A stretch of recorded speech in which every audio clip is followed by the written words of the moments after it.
Alice's Adventures in Wonderland by Lewis Carroll. Chapter 1. Down the Rabbit Hole. Alice was beginning to get very tired of sitting by her sister on the bank and of having nothing to do. Once or twice she had peeped into the book her sister was reading, but it had no pictures or conversations in it, and what is the use of a book, thought Alice, without pictures or conversations? So she was considering in her own mind, as well as she could, for the day made her feel very sleepy and stupid, whether the pleasure of making a daisy chain would be worth the trouble of getting up and picking the daisies, when suddenly a white rabbit with pink eyes ran close by her. There was nothing so very remarkable in that, nor did Alice think so very much out of the way to hear the rabbit say to itself, oh dear, I shall be too late." But when the rabbit actually took a watch out of its waistcoat pocket and looked at it and then hurried on, Alice started to her feet, for it flashed across her mind that she had never before seen a rabbit with either a waistcoat pocket or a watch to take out of it, and burning with curiosity she ran across the field after it, and was just in time to see it pop down a large rabbit hole under the hedge. In another moment down went Alice after it. The rabbit hole went straight on like a tunnel for some way, and then dipped suddenly down, so suddenly that Alice had not a moment to think about stopping herself before she found herself falling down what seemed to be a very deep well. Either the well was very deep, or she fell very slowly, for she had plenty of time as she went down to look about her. First she tried to make out what she was coming to, but it was too dark to see anything. Then she looked at the sides of the well and noticed that they were filled with cupboards and bookshelves. Here and there she saw maps and pictures hung upon pegs. She took down a jar from one of the shelves as she passed. It was labeled Orange Marmalade, but to her great disappointment it was empty. She did not like to drop the jar, so she managed to put it into one of the cupboards as she fell past it. Down, down, down. Would the fall never come to an end? There was nothing else to do, so Alice soon began talking to herself. "Dinah will miss me very much tonight, I should think." Dinah was the cat. "I hope they'll remember her saucer of milk at tea time. Dinah, my dear, I wish you were down here with me." Alice felt that she was dozing off, when suddenly, thump, thump, down she came upon a heap of sticks and dry leaves, and the fall was over. Alice was not a bit hurt, and she jumped up in a moment. She looked up, but it was all dark overhead. Before her was another long passage, and the white rabbit was still in sight, hurrying down it. There was not a moment to be lost. Away went Alice like the wind, and was just in time to hear it say, as she turned a corner, "Oh, my ears and whiskers, how late it's getting!" She was close behind it when she turned the corner, but the rabbit was no longer to be seen. She found herself in a long, low hall, which was lit up by a row of lamps hanging from the roof. There were doors all around the hall, but they were all locked, and when Alice had been all the way down one side and up the other, trying every door, she walked sadly down the middle, wondering how she was ever to get out again. Suddenly she came upon a little table, all made of solid glass. There was nothing on it but a tiny golden key, and Alice's first idea was that this might belong to one of the doors of the hall. But alas, either the locks were too large, or the key was too small, but at any rate it would not open any of them. However, on the second time round she came upon a low curtain she had not noticed before, and behind it was a little door about 15 inches high. She tried the little golden key in the lock, and to her great delight it fitted. Alice opened the door and found that it led into a small passage, not much larger than a rat-hole. She knelt down and looked along the passage into the loveliest garden you ever saw. How she longed to get out of that dark hall and wander about among those beds of bright flowers and those cool fountains, but she could not even get her head through the doorway. "Oh," said Alice, "how I wish I could shut up like a telescope. I think I could if I only knew how to begin." Alice went back to the table, half hoping she might find another key on it, or at any rate a book of rules for shutting people up like telescopes. This time she found a little bottle on it, "which certainly was not here before," said Alice, and tied round the neck of the bottle was a paper label with the words "Drink Me" beautifully printed on it in large letters. "No, I'll look first," she said, "and see whether it's marked poison or not," for she had never forgotten that if you drink from a bottle marked poison it is almost certain to disagree with you sooner or later. However, this bottle was not marked poison, So Alice ventured to taste it, and finding it very nice, it had a sort of mixed flavour of cherry tart, custard, pineapple, roast turkey, toffee, and hot buttered toast, she very soon finished it off. "What a curious feeling," said Alice. "I must be shutting up like a telescope." And so it was indeed. She was now only 10 inches high, and her face brightened up at the thought that she was now the right size for going through the little door into that lovely garden. After a while, finding that nothing more happened, she decided on going into the garden at once. But alas for poor Alice! When she got to the door she found she had forgotten the little golden key, and when she went back to the table for it, she found she could not possibly reach it. She could see it quite plainly through the glass, and she tried her best to climb up on one of the legs of the table, but it was too slippery, and when she had tired herself out with trying, the poor little thing sat down and cried. "Come, there's no use crying like that," said Alice to herself rather sharply. "I advise you to leave off this minute." She generally gave herself very good advice, though she very seldom followed it, and sometimes she scolded herself so severely as to bring tears into her eyes. Soon her eye fell on a little glass box that was lying under the table. She opened it and found in it a very small cake, on which the words "Eat me" were beautifully marked in currants. "Well, I'll eat it," said Alice, "and if it makes me grow larger I can reach the key, and if it makes me grow smaller I can creep under the door. So either way I'll get into the garden, and I don't care which happens." She ate a little bit, and said anxiously to herself, "Which way? Which way?" holding her hand on the top of her head to feel which way she was growing, and she was quite surprised to find that she remained the same size. So she set to work, and very soon finished off the cake. End of chapter 1. Chapter 2. The Pool of Tears. "Curiouser and curiouser," cried Alice. She was so much surprised that for the moment she quite forgot how to speak good English. "Now I'm opening out like the largest telescope that ever was. Good-bye, feet. Oh, my poor little feet, I wonder who will put on your shoes and stockings for you now, dears. I shall be a great deal too far off to trouble myself about you." Just at this moment her head struck against the roof of the hall. In fact, she was now rather more than 9 feet high, and she at once took up the little golden key and hurried off to the garden door. Poor Alice! It was as much as she could do, lying down on one side, to look through into the garden with one eye, but to get through was more hopeless than ever. She sat down and began to cry again. She went on shedding gallons of tears until there was a large pool all round her, and reaching half down the hall. After a time she heard a little pattering of feet in the distance, and she hastily dried her eyes to see what was coming. It was the White Rabbit, returning, splendidly dressed, with a pair of white kid gloves in one hand and a large fan in the other. He came trotting along in a great hurry, muttering to himself, "Oh, the Duchess, the Duchess! Oh, won't she be savage if I've kept her waiting!" When the rabbit came near her, Alice began, in a low, timid voice, "If you please, sir." The rabbit started violently, dropped the white kid gloves and the fan, and scurried away into the darkness as hard as he could go. Alice took up the fan and gloves, and she kept fanning herself all the time she went on talking. "Dear, dear, how queer everything is today, and yesterday things went on just as usual. Was I the same when I got up this morning? But if I'm not the same, the next question is, who in the world am I? Ah, that's the great puzzle." As she said this, she looked down at her hands and was surprised to see that she had put on one of the rabbit's little white kid gloves while she was talking. "How can I have done that?" she thought. "I must be growing small again."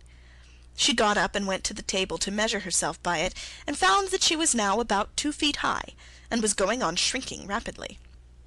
She soon found out that the cause of this was the fan she was holding, and she dropped it hastily just in time to save herself from shrinking away altogether. "That was a narrow escape," said Alice, a good deal frightened at the sudden change, but very glad to find herself still in existence. "And now for the garden." And she ran with all speed back to the little door, but alas, the little door was shut again, and the little golden key was lying on the glass table as before. "Things are worse than ever," thought the poor child, "for I never was so small as this before, never." As she said these words, her foot slipped, and in another moment, splash, she was up to her chin in salt water.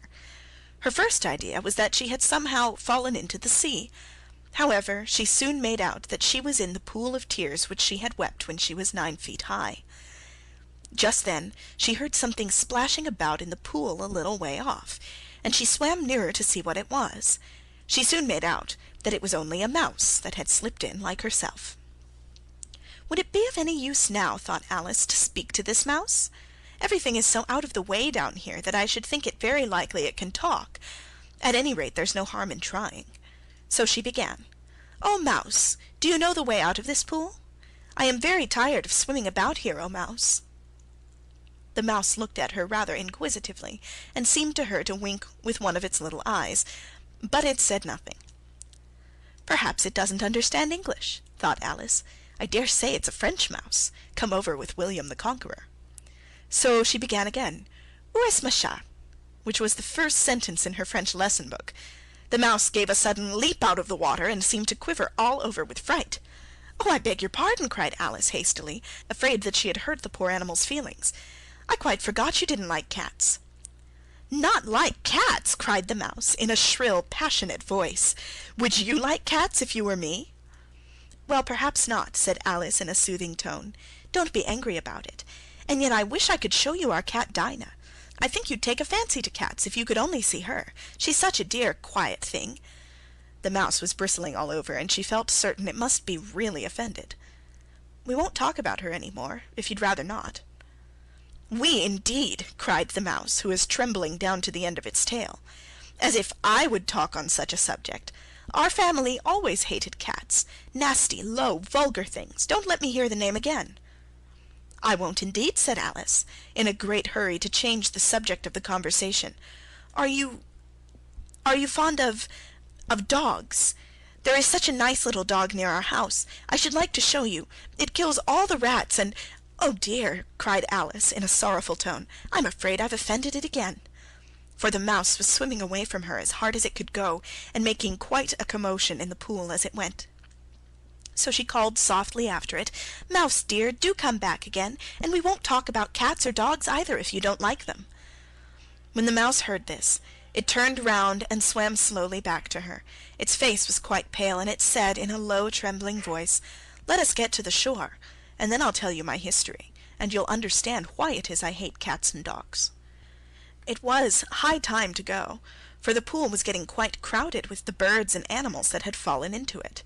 There were a duck and a dodo, a lory and an eaglet, and several other curious creatures. Alice led the way, and the whole party swam to shore. End of chapter 2.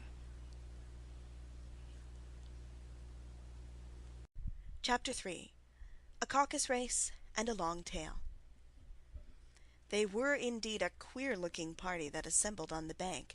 The birds with draggled feathers, the animals with their fur clinging close to them, and all dripping wet, cross, and uncomfortable. The first question, of course, was how to get dry again. They had a consultation about this, and after a few minutes it seemed quite natural to Alice to find herself talking familiarly with them, as if she had known them all her life. At last the mouse, who seemed to be a person of some authority among them, called out, "Sit down, all of you, and listen to me. I'll soon make you dry enough." They all sat down at once in a large ring with the mouse in the middle. "Ahem!" said the mouse with an important air. "Are you all ready? This is the driest thing I know. Silence all round, if you please. William the Conqueror, whose cause was favoured by the Pope, was soon submitted to the English who wanted leaders, and had been of late much accustomed to usurpation and conquest. Edwin and Morcar, the Earls of Mercia and Northumbria—" "Ugh!" said the lory with a shiver. "And even Stigand, the patriotic Archbishop of Canterbury, found it advisable." "Found what?" said the duck. "Found it," the mouse replied rather crossly. "Of course you know what it means." "I know what it means well enough when I find a thing," said the duck. "It's generally a frog or a worm. The question is, what did the Archbishop find?" The mouse did not notice this question, but hurriedly went on. found it advisable to go with Edgar Atheling to meet William and offer him the crown. How are you getting on now, my dear?" it continued, turning to Alice as it spoke. "As wet as ever," said Alice in a melancholy tone. "It doesn't seem to dry me at all." "In that case," said the Dodo solemnly, rising to its feet, "I move that the meeting adjourn, for the immediate adoption of more energetic remedies." "Speak English," said the Eaglet. "I don't know the meaning of half those long words, and what's more, I don't believe you do either." "What I was going to say," said the Dodo in an offended tone, "is that the best thing to get us dry would be a caucus race." "What is a caucus race?" said Alice. "Why," said the Dodo, "the best way to explain it is to do it." First it marked out a race course in a sort of circle, and then all the party were placed along the course, here and there. There was no 1, 2, 3, and away, but they began running when they liked, and left off when they liked, so that it was not easy to know when the race was over. However, when they had been running half an hour or so, and were quite dry again, the Dodo suddenly called out, "The race is over!"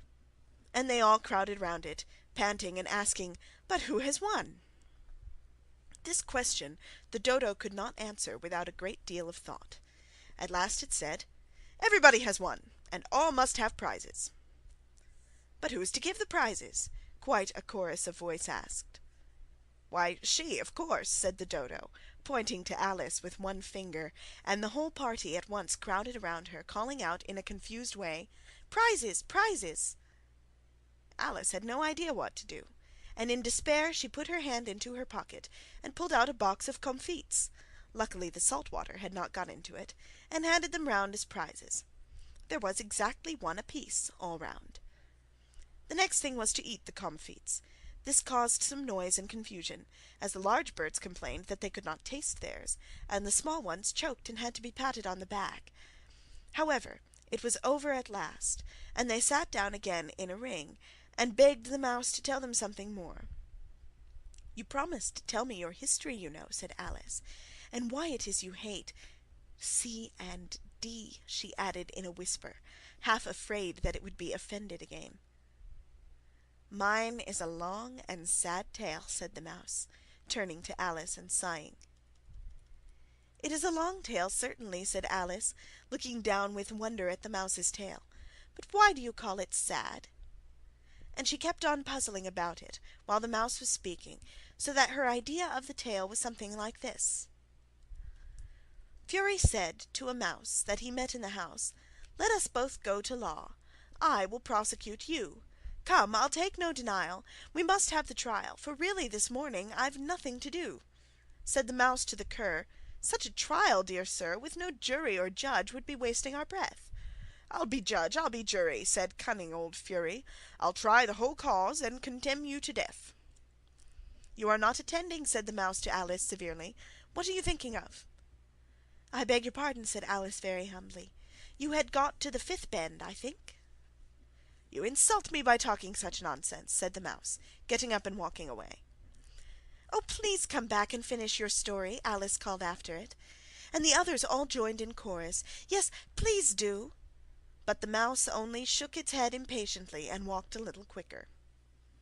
"I wish I had Dinah, our cat, here," said Alice. This caused a remarkable sensation among the party.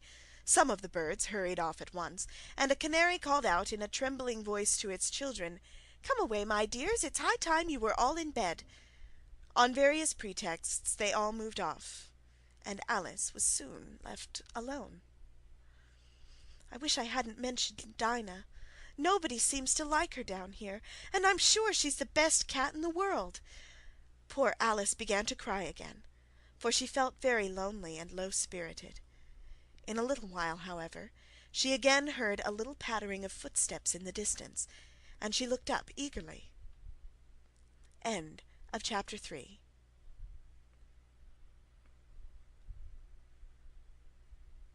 Chapter 4. The Rabbit Sends in a Little Bill. It was the White Rabbit, trotting slowly back again and looking anxiously about as it went, as if it had lost something. Alice heard it muttering to itself, The Duchess! The Duchess! Oh, my dear paws! Oh, my fur and whiskers! She'll get me executed as sure as ferrets are ferrets. Where can I have dropped them, I wonder?"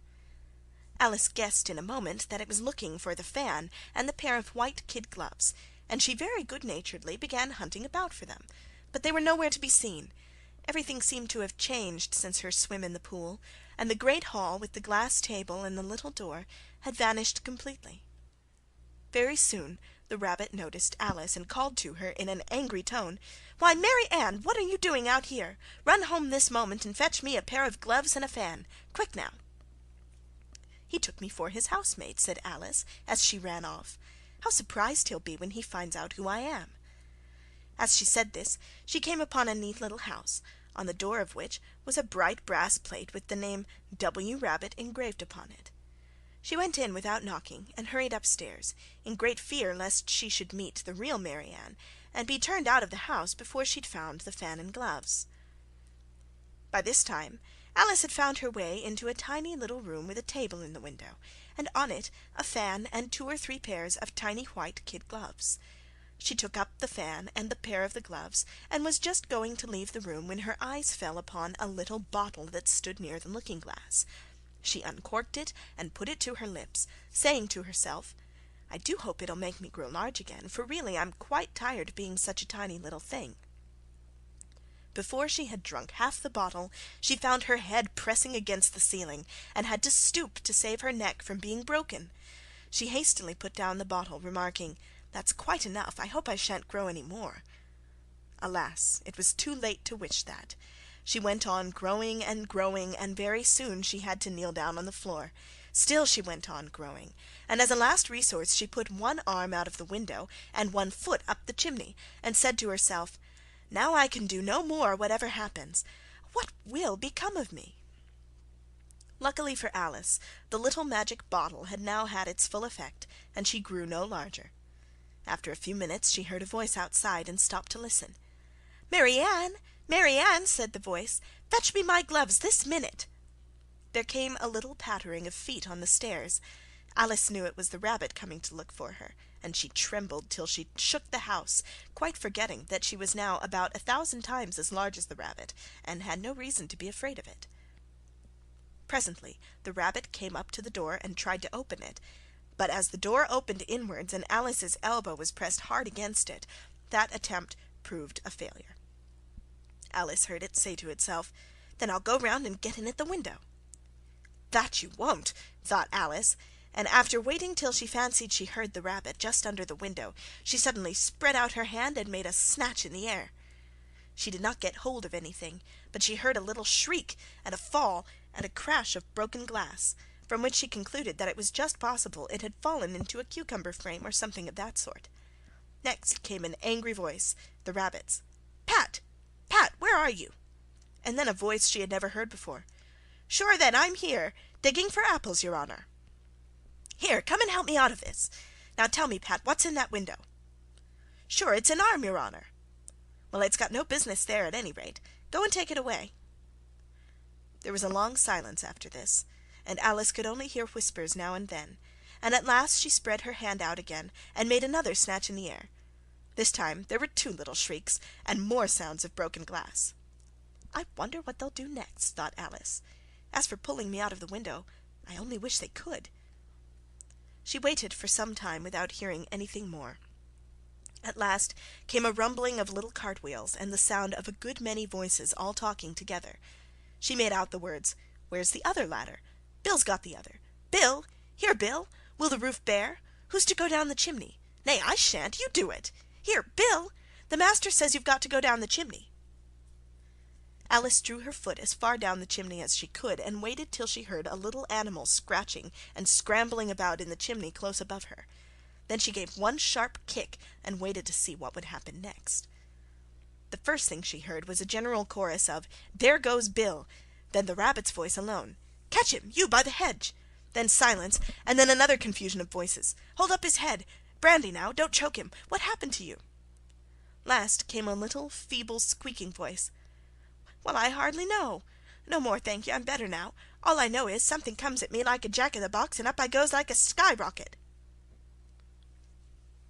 After a minute or two of silence, they began moving about again, and Alice heard the rabbit say, "A barrowful will do, to begin with." A barrowful of what? thought Alice. But she had not long to doubt, for the next moment a shower of little pebbles came rattling in at the window, and some of them hit her in the face. Alice noticed with some surprise that the pebbles were all turning into little cakes as they lay on the floor, and a bright idea came into her head. "If I eat one of these cakes," she thought, "it's sure to make some change in my size." So she swallowed one of the cakes, and was delighted to find that she began shrinking directly. As soon as she was small enough to get through the door, she ran out of the house and found quite a crowd of little animals and birds waiting outside. They all made a rush at Alice the moment she appeared, but she ran off as hard as she could, and soon found herself safe in a thick wood. "The first thing I've got to do," said Alice to herself, as she wandered about in the wood, "is to grow to my right size again, and the second thing is to find my way into that lovely garden. I suppose I ought to eat or drink something or other, but the great question is what?" Alice looked all around her at the flowers and the blades of grass, but she could not see anything that looked like the right thing to eat or drink under the circumstances. There was a large mushroom growing near her, about the same height as herself. She stretched herself up on tiptoe and peeped over the edge, and her eyes immediately met those of a large blue caterpillar that was sitting at the top, with its arms folded, quietly smoking a long hookah and taking not the smallest notice of her or of anything else. End of chapter 4. Chapter 5. Advice from a Caterpillar. At last the caterpillar took the hookah out of its mouth and addressed Alice in a languid, sleepy voice. "Who are you?" said the caterpillar. Alice replied, rather shyly, I hardly know, sir, just at present. At least, I know who I was when I got up this morning, but I think I must have changed several times since then." "What do you mean by that?" said the caterpillar sternly. "Explain yourself." "I can't explain myself, I'm afraid, sir," said Alice, "because I'm not myself, you see. Being so many different sizes in a day is very confusing." She drew herself up and said very gravely, "I think you ought to tell me who you are first." "Why?" said the caterpillar. As Alice could not think of any good reason, and the caterpillar seemed to be in a very unpleasant state of mind, she turned away. "Come back," the caterpillar called after her. "I have something important to say." Alice turned and came back again. "Keep your temper," said the caterpillar. "Is that all?" said Alice, swallowing down her anger as well as she could. "No," said the caterpillar. It unfolded its arms, took the hookah out of its mouth again, and said, "So you think you're changed, do you?" "I'm afraid I am, sir," said Alice. "I can't remember things as I used, and I don't keep the same size for 10 minutes together." "What size do you want to be?" asked the caterpillar. "Oh, I'm not particular as to size," Alice hastily replied. "Only one doesn't like changing so often, you know. I should like to be a little larger, sir, if you wouldn't mind," said Alice. 3 inches is such a wretched height to be." "It is a very good height indeed," said the caterpillar angrily, rearing itself upright as it spoke. It was exactly 3 inches high. In a minute or two the caterpillar got down off the mushroom and crawled away into the grass, merely remarking as it went, "One side will make you grow taller, and the other side will make you grow shorter." "One side of what? The other side of what?" thought Alice to herself. "Of the mushroom," said the caterpillar, just as if she had asked it aloud, and in another moment it was out of sight. Alice remained looking thoughtfully at the mushroom for a minute, trying to make out which were the 2 sides of it. At last she stretched her arms round it as far as they would go, and broke off a bit of the edge with each hand. "And now, which is which?" she said to herself, and nibbled a little of the right-hand bit to try the effect. The next moment she felt a violent blow underneath her chin. It had struck her foot. She was a good deal frightened by this sudden change, as she was shrinking rapidly, so she set to work at once to eat some of the other bit.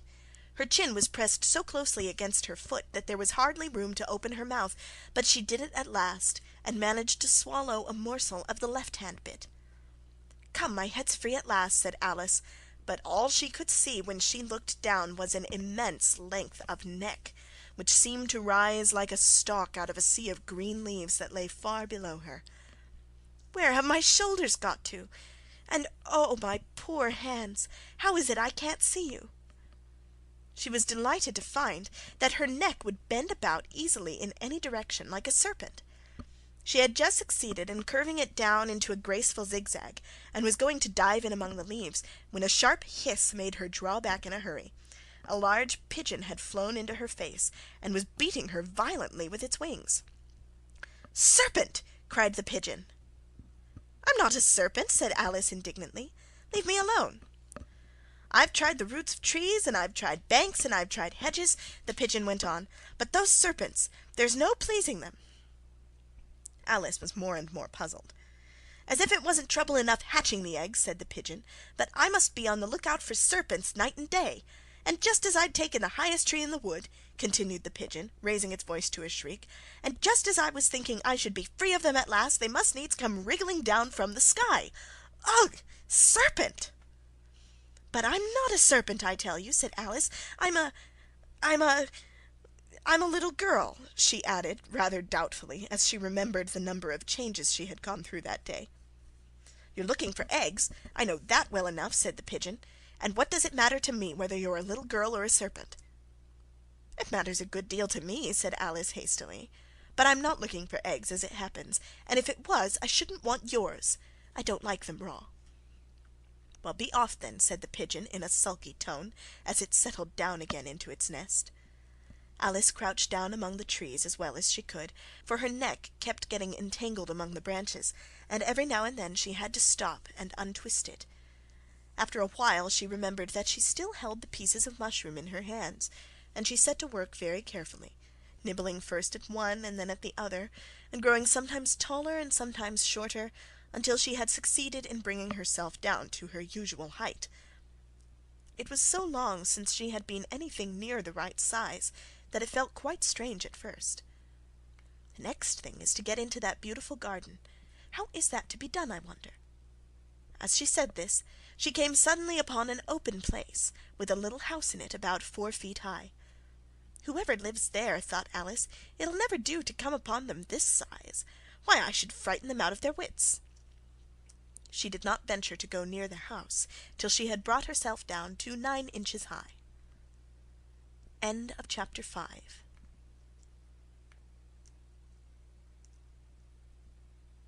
Chapter 6. Pig and Pepper. For a minute or two she stood looking at the house, when suddenly a footman in livery came running out of the wood. Judging by his face only, she would have called him a fish, and rapped loudly at the door with his knuckles. It was opened by another footman in livery, with a round face and large eyes like a frog. The fish footman began by producing from under his arm a great letter, and this he handed over to the other, saying, in a solemn tone, "For the Duchess, an invitation from the Queen to play croquet." The frog footman repeated in the same solemn tone, "From the Queen, an invitation for the Duchess to play croquet." Then they both bowed low, and their curls got entangled together. When Alice next peeped out, the fish footman was gone, and the other was sitting on the ground near the door, staring stupidly up into the sky. Alice went timidly up to the door, and knocked. "There's no sort of use in knocking," said the footman, "and that for 2 reasons. First, because I'm on the same side of the door as you are. Secondly, because they're making such a noise inside, no one could possibly hear you." And certainly there was a most extraordinary noise going on within, a constant howling and sneezing, and every now and then a great crash, as if a dish or a kettle had been broken to pieces. "How am I to get in?" asked Alice. "Are you to get in at all?" said the footman. "That's the first question, you know." Alice opened the door and went in. The door led right into a large kitchen, which was full of smoke from one end to the other. The Duchess was sitting on a 3-legged stool in the middle, nursing a baby. The cook was leaning over the fire, stirring a large cauldron which seemed to be full of soup. "There is certainly too much pepper in that soup," Alice said to herself, as well as she could, for sneezing. Even the Duchess sneezed occasionally, and as for the baby, it was sneezing and howling alternately without a moment's pause. The only two creatures in the kitchen that did not sneeze were the cook and a large cat, which was grinning from ear to ear. "Please, would you tell me," said Alice a little timidly, "why your cat grins like that?" "It's a Cheshire cat," said the Duchess, "and that's why." "I didn't know that Cheshire cats always grinned. In fact, I didn't know that cats could grin," said Alice. "You don't know much," said the Duchess, "and that's a fact." Just then the cook took the cauldron of soup off the fire, and at once set to work throwing everything within her reach at the Duchess and the baby. The fire irons came first, followed by a shower of saucepans, plates, and dishes. The Duchess took no notice of them even when they hit her, and the baby was howling so much already that it was quite impossible to say whether the blows hurt it or not. "Oh, please mind what you're doing!" cried Alice, jumping up and down in an agony of terror. "Here, you may nurse it a bit if you like," the Duchess said to Alice, flinging the baby at her as she spoke. "I must go and get ready to play croquet with the Queen." And she hurried out of the room. Alice caught the baby with some difficulty, as it was a queer-shaped little creature, and held out its arms and legs in all directions. "If I don't take this child away from me," thought Alice, "they're sure to kill it in a day or two. Wouldn't it be murder to leave it behind?" She said the last words out loud, and the little thing grunted in reply. "If you're going to turn into a pig, my dear," said Alice, "I'll have nothing more to do with you. Mind now." Alice was just beginning to think to herself, "Now what am I to do with this creature when I get it home?" when it grunted again so violently that Alice looked down into its face in some alarm. This time there could be no mistake about it. It was neither more nor less than a pig. So she set the little creature down, and felt quite relieved to see it trot away quietly into the wood. Alice was a little startled by seeing the Cheshire Cat sitting on a bough of a tree a few yards off. The cat only grinned when it saw her. "Cheshire Puss," began Alice rather timidly, "would you please tell me which way I ought to go from here?" "In that direction," the cat said, waving the right paw round, "lives a hatter, and in that direction," waved the other paw, "lives a March Hare. Visit either you like, they're both mad." "But I don't want to go among mad people," Alice remarked. "Oh, you can't help that," said the cat. "We're all mad here. Do you play croquet with the Queen today?" "I should like it very much," said Alice, "but I haven't been invited yet." "You'll see me there," said the cat, and vanished. Alice had not gone much farther before she came in sight of the house of the March Hare. It was so large a house that she did not like to go near till she had nibbled some more of the left-hand bit of mushroom. End of chapter 6. Chapter 7. A Mad Tea Party. There was a table set out under a tree in front of the house, and the March Hare and the Hatter were having tea at it. A dormouse was sitting between them, fast asleep. The table was a large one, but the three were all crowded together at one corner of it. "No room, no room!" they cried out when they saw Alice coming. "There's plenty of room," said Alice indignantly, and she sat down in a large armchair at one end of the table. The Hatter opened his eyes very wide on hearing this, but all he said was, "Why is a raven like a writing desk?" "I'm glad they've begun asking riddles. I believe I can guess that," she added aloud. "Do you mean that you think you can find out the answer to it?" said the March Hare. "Exactly so," said Alice. "Then you should say what you mean," the March Hare went on. "I do," Alice hastily replied. At least, I mean what I say. That's the same thing, you know." "You might just as well say," added the Dormouse, which seemed to be talking in its sleep, "that I breathe when I sleep is the same thing as I sleep when I breathe." "It is the same thing with you," said the Hatter, and he poured a little hot tea upon its nose. The Dormouse shook its head impatiently, and said, without opening its eyes, of course, just what I was going to remark myself." "Have you guessed the riddle yet?" the Hatter said, turning to Alice again. "No, I give it up," Alice replied. "What's the answer?" "I haven't the slightest idea," said the Hatter. "Nor I," said the March Hare. Alice gave a weary sigh. I think you might do something better with the time," she said, "than wasting it in asking riddles that have no answers." "Take some more tea," the March Hare said to Alice, very earnestly. "I've had nothing yet," Alice replied in an offended tone, "so I can't take more." "You mean you can't take less," said the Hatter. "It's very easy to take more than nothing." At this Alice got up and walked off. The Dormouse fell asleep instantly, and neither of the others took the least notice of her going, though she looked back once or twice. The last time she saw them, they were trying to put the Dormouse in the teapot. "At any rate, I'll never go there again," said Alice, as she picked her way through the wood. "It's the stupidest tea party I ever was at in all my life." Just as she said this, she noticed that one of the trees had a door leading right into it. "That's very curious," she thought. "I think I may as well go in at once." And in she went. Once more she found herself in the long hall, and close to the little glass table. Taking the little golden key, she unlocked the door that led into the garden.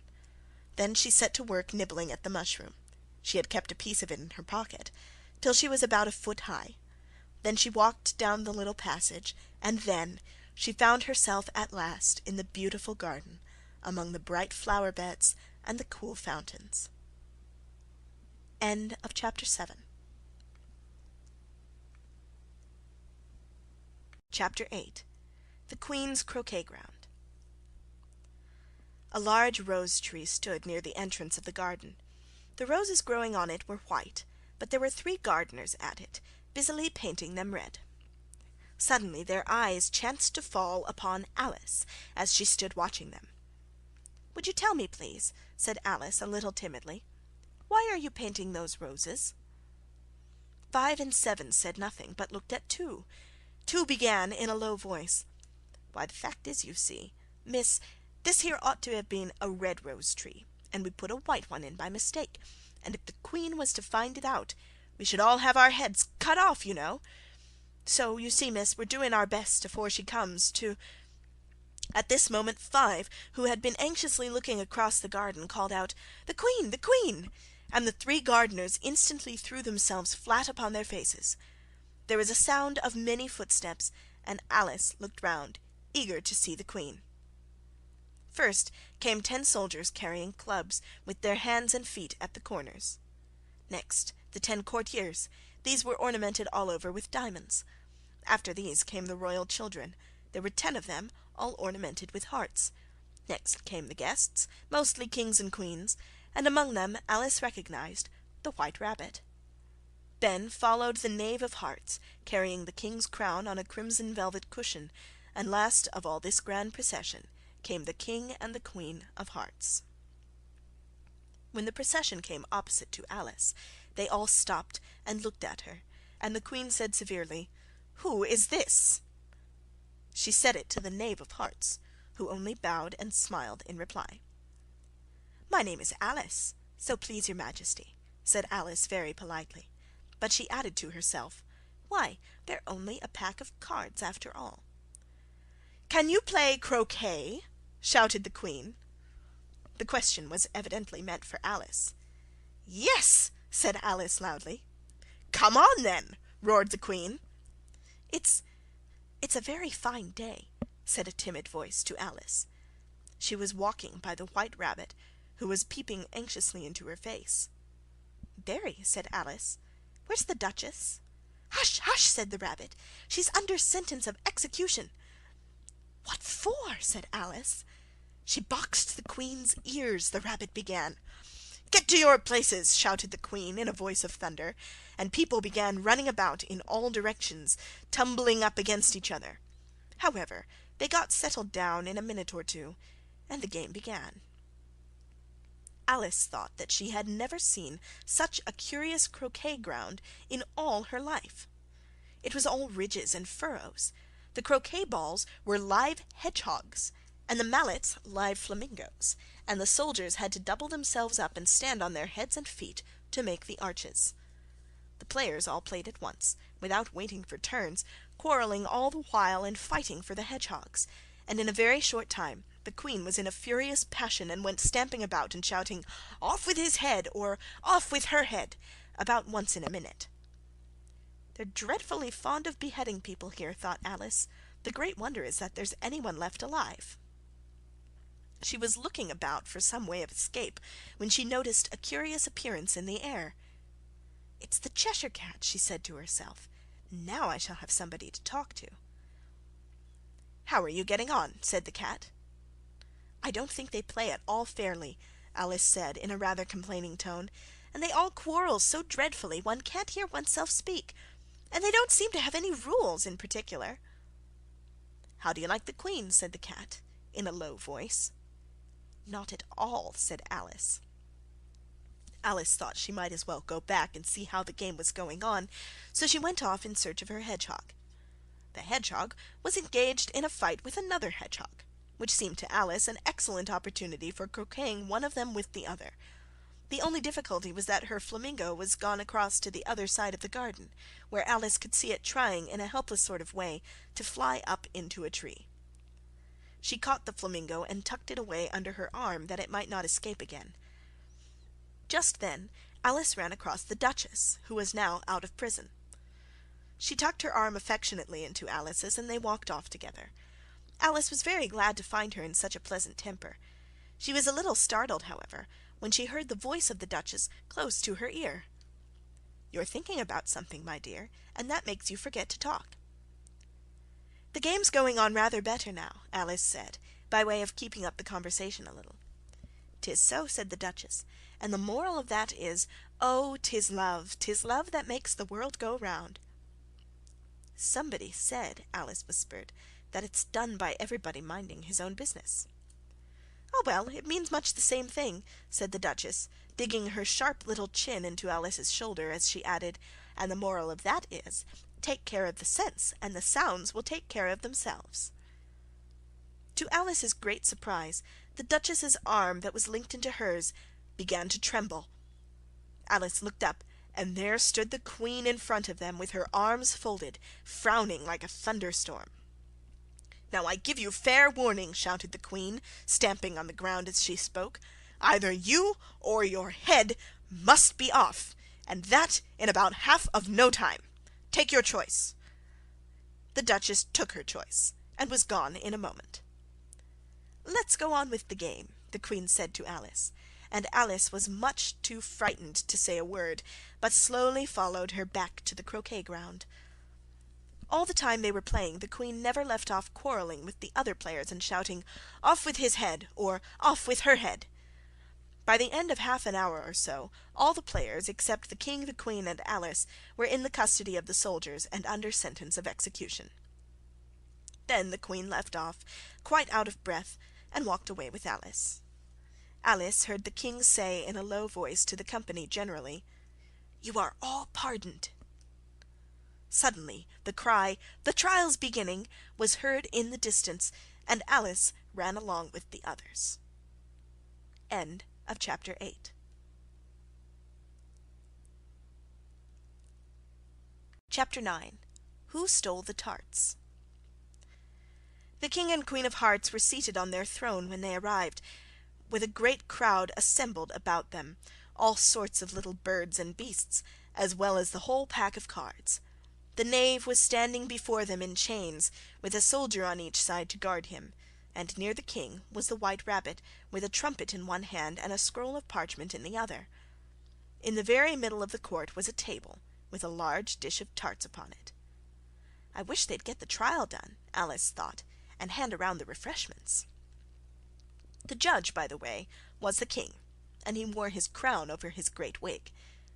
"That's the jury box," thought Alice, "and those 12 creatures, some were animals and some were birds, I suppose they are the jurors." Just then the White Rabbit cried out, "Silence in the court!" "Herald, read the accusation," said the King. On this the White Rabbit blew 3 blasts on the trumpet, then unrolled the parchment scroll and read as follows: "The Queen of Hearts, she made some tarts, all on a summer day. The Knave of Hearts, he stole those tarts, and took them quite away." "Call the first witness," said the King, and the White Rabbit blew 3 blasts on the trumpet and called out, "First witness!" The first witness was the Hatter. He came in with a teacup in one hand and a piece of bread and butter in the other. "You ought to have finished," said the king. "When did you begin?" The Hatter looked at the March Hare, who had followed him into the court, arm in arm with the Dormouse. "14th of March, I think it was," he said. "Give your evidence," said the king, "and don't be nervous, or I'll have you executed on the spot." This did not seem to encourage the witness at all. He kept shifting from one foot to the other, looking uneasily at the Queen, and in his confusion he bit a large piece out of his teacup instead of the bread and butter. Just at this moment Alice felt a very curious sensation. She was beginning to grow larger again. The miserable Hatter dropped his teacup and bread and butter and went down on one knee. "I'm a poor man, your Majesty," he began. "You're a very poor speaker," said the Queen. "You may go," said the king, and the Hatter hurriedly left the court. "Call the next witness," said the king. The next witness was the Duchess's cook. She carried the pepper box in her hand, and the people near the door began sneezing all at once. "Give your evidence," said the king. "Shan't," said the cook. The king looked anxiously at the White Rabbit, who said, in a low voice, "Your Majesty must cross-examine this witness." "Well, if I must, I must," said the king. "What are tarts made of?" "Pepper, mostly," said the cook. For some minutes the whole court was in confusion, and by the time they had settled down again, the cook had disappeared. "Never mind," said the king. "Call the next witness." Alice watched the White Rabbit as he fumbled over the list. Imagine her surprise when he read out, at the top of his shrill little voice, the name Alice. End of chapter 9. Alice's evidence. "Here!" cried Alice. She jumped up in such a hurry that she tipped over the jury box, upsetting all the jurymen onto the heads of the crowd below. "Oh, I beg your pardon!" she exclaimed in a tone of great dismay. "The trial cannot proceed," said the king, "until all the jurymen are back in their proper places. All," he repeated with great emphasis, looking hard at Alice. "What do you know about this business?" the king said to Alice. "Nothing whatever," said Alice. The king then read from his book: "Rule 42. All persons more than a mile high to leave the court." "I'm not a mile high," said Alice. "Nearly 2 miles high," said the queen. "Well, I shan't go at any rate," said Alice. The king turned pale and shut his notebook hastily. "Consider your verdict," he said to the jury, in a low, trembling voice. "There's more evidence to come yet, please your Majesty," said the White Rabbit, jumping up in a great hurry. "This paper has just been picked up. It seems to be a letter written by the prisoner to somebody." He unfolded the paper as he spoke, and added, "It isn't a letter after all. It's a set of verses." "Please your Majesty," said the knave, "I didn't write it, and they can't prove that I did. There's no name signed at the end." "You must have meant some mischief, or else you'd have signed your name like an honest man," said the king. There was a general clapping of hands at this. "Read them," he added, turning to the White Rabbit. There was dead silence in the court whilst the White Rabbit read out the verses.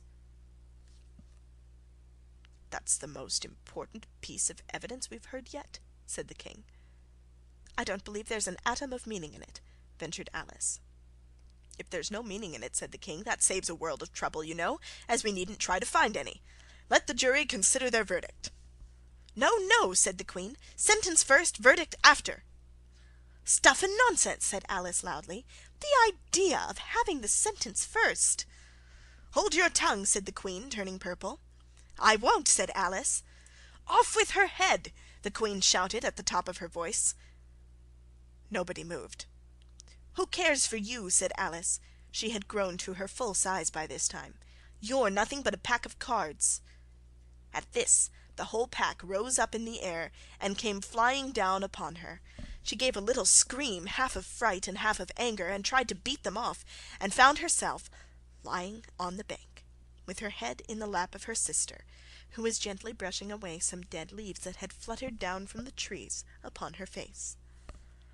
"Wake up, Alice, dear," said her sister. "Why, what a long sleep you've had."